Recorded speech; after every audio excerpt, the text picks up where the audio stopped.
kadang orang lupa. Begitu sekarang orang ini dengan puasa itu takut. Jangankan ketemu singa, ketemu melinjo lari. Dan ternyata memang puasa itu memang mingkoblikum beneran. Jadi semenjak sebelum Islam itu orang sudah puasa. Makanya puasa ini karena mingkoblikum termasuk ibadah yang semua orang mengenal puasa. Jadi ternyata puasa itu ibadahnya semua manusia. Sholat itu hanya Islam, haji hanya Islam. Kalau puasa ini semua orang mengenal, nggak cuma Islam tok. Bahkan Islam ini puasanya paling ringan. Kalau orang dahulu kalau puasa beratnya luar biasa. Dulu ada agama namanya Zoroaster. Zoroaster itu punya nabi namanya Zarathustra. Ajarannya adalah nihilisme. Kalau di Jawa dikenal dengan suwung, nihilisme. Tuhannya dua, Tuhan terang dan Tuhan gelap, Ahriman dan Ahura Mazda. Dua Tuhan ini suka kelahi. Kalau Tuhan gelap itu kalah sama Tuhan terang, ini gerhana bulan. Nah, kalau Tuhan terang itu kalah sama gelap, ini gerhana matahari. Agama Zoroaster. Nah, kalau gerhana matahari puasa 3 bulan, gerhana bulan puasa kurang lebih 2 bulan. Itu agama Zoroaster. Nah, agama Zoroaster itu yang kemudian dikenal di dalam bahasa Al-Quran disebut Majusi. Itu Zoroaster, Majusi, penyembah api. Nah, Majusi itu punah karena Raja Majusi yang terakhir menjadi Raja Persia. Nah, Raja Persia yang terakhir namanya Rustum. Ini masuk Islam karena mengambil menantu Sayyidina Husain, besanan sama Sayyidina Ali. Sehingga orang Persia tidak lagi menyembah api, tapi menyembah Allah. Nah, orang Persia setelah menyembah api, apinya hilang. Tapi bangunan untuk menaruh api orang Persia yang disebut Manaro ini tidak hilang. Apinya hilang, Manaronya ditaruh di depan masjid. Akhirnya masjid Persia punya Manaro. Lah setiap orang lihat Manaro di depan masjid kok bagus, maka hampir seluruh kaum muslimin pengen berlomba-lomba bangun Manaro. Nah, itu yang sampai tanah Jawa disebut menoro. Ini dulu Manaro. Kalau masjid Islam yang asli ya kotak gitu itu. Nah, itu Manaro. Jadi sampai tidak usah pusing tentang pertemuan Islam dengan peradaban di luar Arab yang kemudian mempengaruhi Islam di seluruh dunia. Makanya bagi yang mau memurnikan ya termasuk Manaro harus dihilangkan ya. Kalau mau menghilangkan beduk ya Manaronya juga harus dihilangkan, kubahnya juga harus dihilangkan karena kubah masjid itu sumbangan orang Romawi. Kalau masjid Arab sendiri ya kotak gitu aja, nggak pernah hujan. ini kadang sumbang itu.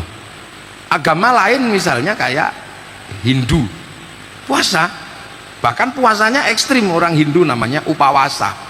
Upawasa itu nggak makan, nggak minum, nggak menyentuh perempuan. Nanti tubuhnya mengecil, lap hilang, muksa namanya. Cuman banyak yang gagal. Sudah mengecil, mau hilang ingat istrinya. Nah, itu mau hilang nggak bisa, mau gede nggak bisa, lahirlah jenglot atau Bathara Karang. Maka yang menemukan jenglot jangan dijual mahal, itu produk gagal mukso. Ini rangkaiannya panjang. Makanya karena gagal mukso itu dulu di sini lahirlah ajaran namanya Bhairawa Tantra. Bhairawa Tantra itu bukan menahan hawa nafsu tapi ngumbar hawa nafsu. Nah, itu melahirkan upacara namanya Pancamakara. Laki perempuan muter telanjang semua, ngadep arak, ngadep tumpeng, ingkung manusia, mantra ngerogoh sukmo. Ada itu, nanti itu bab tersendiri, tak ceritakan dalam waktu yang berbeda nanti. Warna itu panjang nanti. Karena itu menghasilkan lahirnya santet, pelet, ngepet. Makanya orang Indonesia punya ilmu santet, pelet, ngepet. Yang kemudian dalam epos sejarah kita melahirkan tokoh yang khusus menumpas Bhairawa namanya Sayyid Samsuddin Al-Baqir Al-Farsi, yang lidah Wonocoroko menyebutnya Syekh Subakir, yang kemudian melahirkan budaya tumpengan di Indonesia ini panjang ceritanya karena sekte itu kemudian kembali ke India yang sekarang dikenal dengan nama sekte Aghori di India. Itu sesuk bab tersendiri lah itu kuliah 6 SKS itu ada babnya itu, nanti kapan tak ceritakan. Puasa, nah orang Hindu nggak makan nggak minum namanya upawasa. Makanya ketika Islam datang mengajarkan nggak makan nggak minum nggak menyentuh perempuan, kok kayak upawasa, maka Syahrul Siyam disebut bulan puasa. Nah, orang Hindu puasa, orang Buddha puasa juga.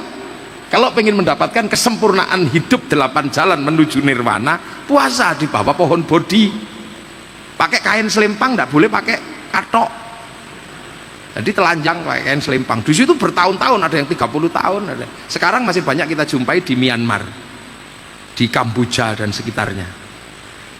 Orang Buddha. Yahudi puasa, kalau peringatan Yom Kippur mereka puasa. Orang Nasrani kalau Jumat Agung Paskah puasa, semuanya puasa. Jadi puasa ini semua agama mengenal. Maka jangan kemudian sampean protes, kenapa berlapar-lapar puasa.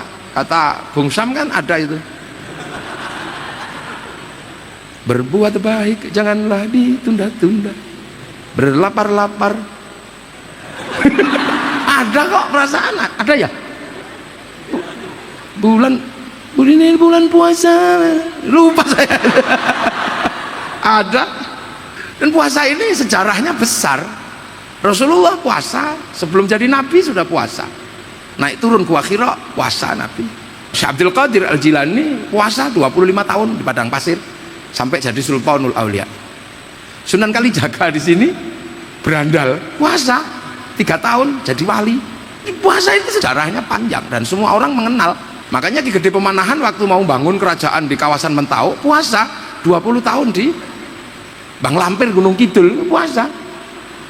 Makanya dulu nenek moyang kita paling hobi kalau puasa. Makanya variasi puasa itu bisa macam-macam karena memang tergantung ya tergantung kebutuhannya aja. Maka ada puasa nasi putih tok namanya muteh, ada puasa makan polo pendem tok ngerowot, ada puasa gandul di pohon ngalong. Ada puasa tidak mengenal matahari pati geni, ada puasa jalan terus ngedan. Loh, puasa ini kan macam-macam. Dan puasa itu ajaib. Bagi yang punya hajat besar itu selalu puasa. Dulu nenek moyang kita puasa. Mencintai perempuan paling cantik sa-UNY kok ditolak puasa. Loh iya. Makanya orang dulu itu irit. Punya hajat puasa. Masuk masjid kalau cintanya ditolak. Baca ya Rahman ya Rahim 7 hari 7 malam I love you. Loh, puasa ini kan memang sesuatu yang sangat istimewa, menempati kedudukan tersendiri di hati manusia. Makanya sejarah-sejarah besar itu selalu puasa awalnya, dan kita aja yang mulai lupa. Nenek moyang kita bodoh, nggak terlalu pinter, tapi puasanya kuat. Bismillahirrahmanirrahim, gitu, sakit gigi sembuh. Dukun bayi itu cuman lokuwo itu brul metu. Makanya puasa itu, makanya jangan heran orang cari nomor togel puasa. Jadi puasa ini adalah landasan yang sangat kuat dalam kehidupan. Makanya nenek moyang kita dulu apa gitu puasa. Punya anak mau ujian puasa. Jadi puasa itu bukan sesuatu yang bisa dibilang sembrono. Makanya nenek moyang kita dulu kalau jatuh cinta tambah irit, sekarang boros. Jatuh cinta ninja 4 tak, nggak mempan jes. Wah gitu. Dulu saya enggak, saya jatuh cinta sama yang sekarang jadi istri saya itu setiap habis sholat tak tukang Fatihah. Maka kupinang engkau dengan bismillah. Nah itu maksudnya dibacain asma Allah setiap hari. Ya Rahman ya Rahim ya Rahim ya Rahim. Kasih minum ya Rahim ya Rahim. Loh iya. Jadi bener kupinang engkau dengan bismillah. Itu sebuah novel dengan cerita yang ya memang kalau istilah di pesantren ya dikasih mahabbah. Gitu. Loh, makanya orang kalau puasanya yang kuat-kuat sampai sekarang masih kuat. Ketemu singa gitu ya, Bismillahirrahmanirrahim, tuh singanya lari. Nah begitu manusia ini sudah nggak kuat puasa sekarang, bahkan anak-anak ini nggak kuat puasa, kualitas manusia ini semakin kejelek, semakin jelek, semakin jelek. Lu ayam aja ngerti puasa kok. Ayam itu kalau mau netesin telur puasa 21 hari. Begitu dia puasa mulai nggak makan, suhu tubuhnya meningkat dan stabil, netes dong. Oke. Ular begitu pengen ganti kulit puasa nggak makan dia, nanti kulitnya ngelontok muda lagi. Ulet kalau mau terbang jadi kupu-kupu puasa ngentung dulu. Ini yang kadang orang lupa. Begitu sekarang orang ini dengan puasa itu takut, jangankan ketemu singa, ketemu melinjo lari. Ya, ya kan? Doi melinjo gitu, enggak, kenapa? Samurat aku gitu. Nah iya, ini fakta empiris yang bisa dibuktikan secara ilmiah. Lu faktanya ono kok, tinggal induktif apa deduktif kan gitu ya. Ini jadi ini adalah ilmu yang tidak tersusun dalam kepustakaan, makanya tidak dianggap sebagai sebuah ilmu. Karena apa? Akal ilmiah kita nggak sanggup mencerna dengan kerangka-kerangka seperti itu. Nah ya, makanya sama santan takut sekarang orang. Santan gak kolesterol. Tapi begitu tubuhnya nggak kuat menanggung beban, harus diselesaikan sama dokter. Begitu menjelang masuk ke ruang rehabilitasi dokter, suruh puasa kok. Kamu tak operasi puasa dulu sehari semalam, kan gitu. Loh, iya kan? Peso bedah itu baru mau ditancapkan ke kulit kalau orangnya puasa. Kalau nggak puasa, ya nggak berani ngoperasi, bubar loh. Loh ini loh, makanya baru dokter aja ngerti kalau puasa. Makanya kita ini kadang takut dengan yang namanya puasa. Makanya kualitas manusia ini semakin turun, kan gitu. Nah ini yang kadang kita ini lupa. Makanya kadang juga heran, dukun santet itu kalau yang santetnya kuat-kuat, puasanya juga kuat. Cuman kerangka berpikir UNY nggak sanggup menembus ini.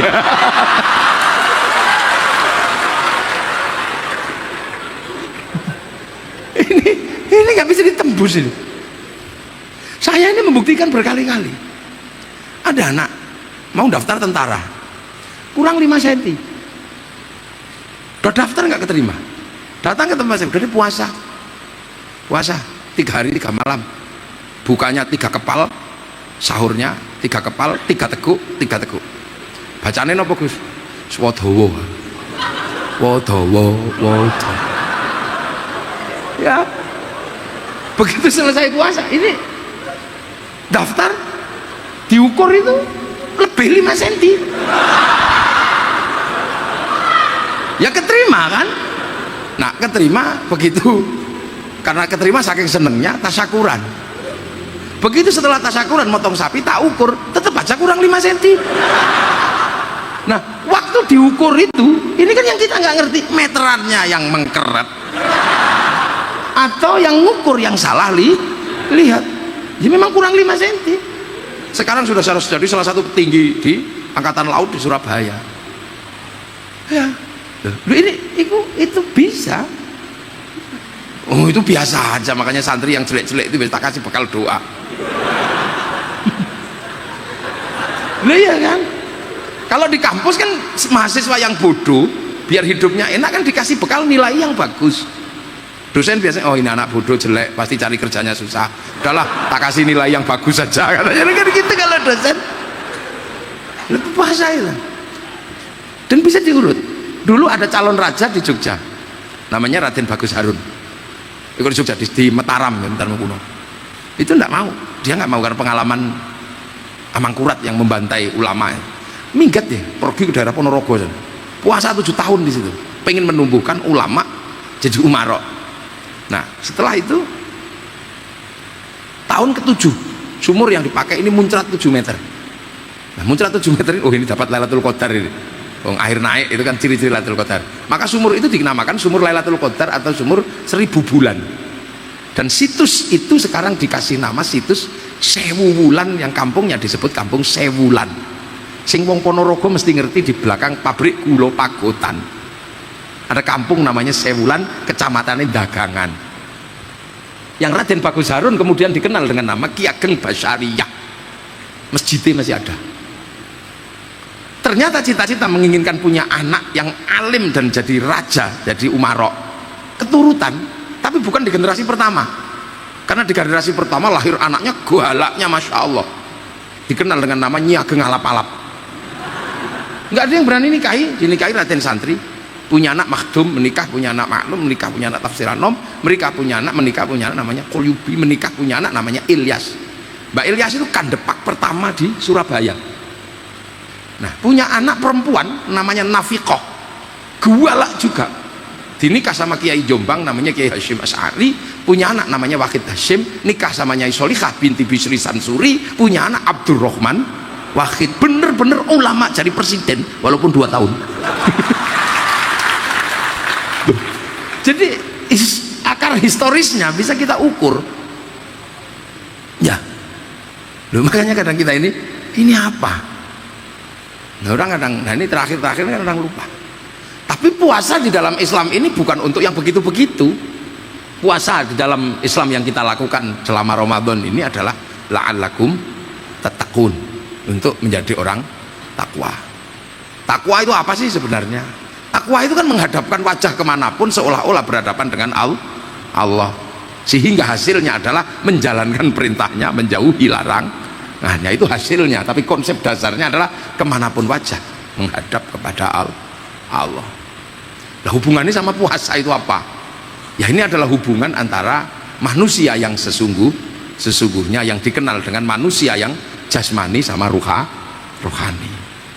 Manusia yang sesungguhnya itu siapa sih? Ya manusia yang nggak kelihatan. Manusia sesungguhnya itu manusia yang nggak kelihatan. Kalau yang kelihatan ini kan casingnya aja. Ini bungkusnya kalau yang kelihatan, ini produk lokal lah kalau ini kan. Ini kan produk lokal ya, produk Indonesia. Kalau manusia yang asli ya produk langka.